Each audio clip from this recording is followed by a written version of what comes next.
There is something we all find fascinating about buried treasure and hidden riches discovered years later. It captures our attention as well as our imagination. Here are a few of the latest reports of big-time heists and the money that went missing. In May 2021, Russian authorities reported finding over $2 million in diamonds and other gems buried in a forest. They believe it to be the hidden cash from the 2018 Soccer World Cup heist.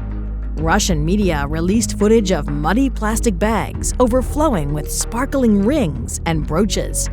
Edgar Alejandro Valero confessed to the World Cup heist and led police to the gems in a forest outside the city of Kazan. Authorities apprehended Valero in Argentina in 2019. He was extradited to Russia in early 2021. No attorney has been named. The jewelry has been appraised at 160 million rubles, or $2.2 million. It was stolen in transport to a museum display in Kazan during its time as a host city for the World Cup. Russia waived its strict visa requirements to admit thousands of foreign soccer fans to the 2018 tournament. Investigators believe Valero had accomplices and planned the caper several months in advance. Valero, a Colombian citizen, had a car ready for his escape the day he stole a suitcase filled with the gems from an employee of a jewelry store waiting at the pavilion of the exhibition center.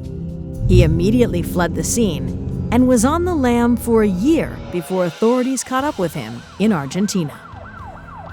Much like the plot of an Ocean's 11 movie, two Romanian men, Daniel David and Victor Opariuc, cut holes in the roof of a London postal transit warehouse near Heathrow Airport and rappelled down from the ceiling to avoid security cameras.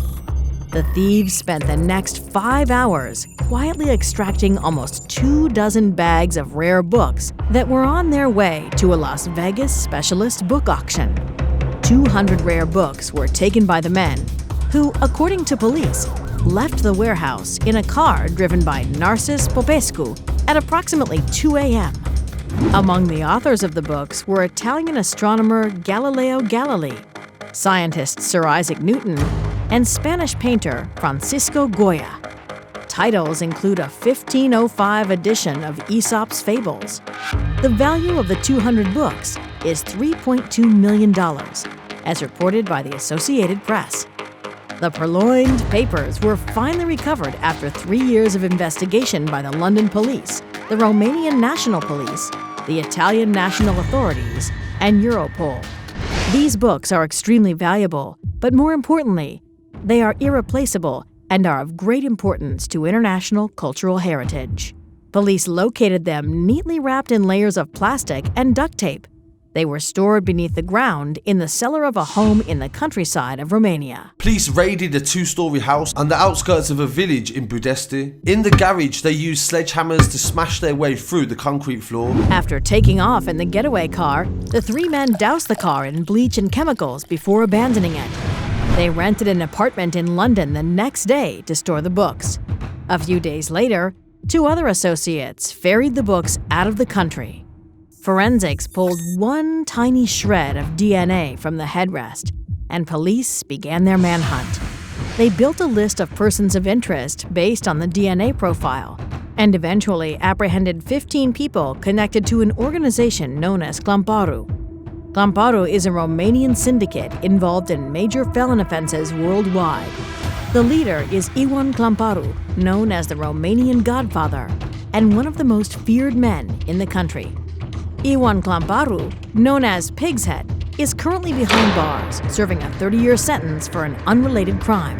The combined agencies identified 11 similar incidents across Britain that netted some $2 million worth of stolen property. 13 people were sentenced in this case, with more charges expected concerning connected crimes. In 2014, Cesar Yanes and Aldo Vega, both employees of Loomis Armored Car Service, devised a plan. They stopped in a parking lot during a route carrying several $1 million, and Vega electronically opened the back doors. He took out $1.086 million and left it in a trash can that was later picked up by a third accomplice, Jovita Medina Guzman. Yanes and Vega were charged with conspiracy and bank larceny. Yanez and Guzman were also charged with possession of bank larceny proceeds. Guzman was also charged as an accessory after the fact to prevent the two men from being apprehended. Barely 1 year later, a new family lives in the Fontana home where one of the culprits lived before this took place and still legally owns. The FBI stormed in one morning in 2015 and began digging up their backyard. They soon emerged with a blue plastic tub filled with nearly $600,000.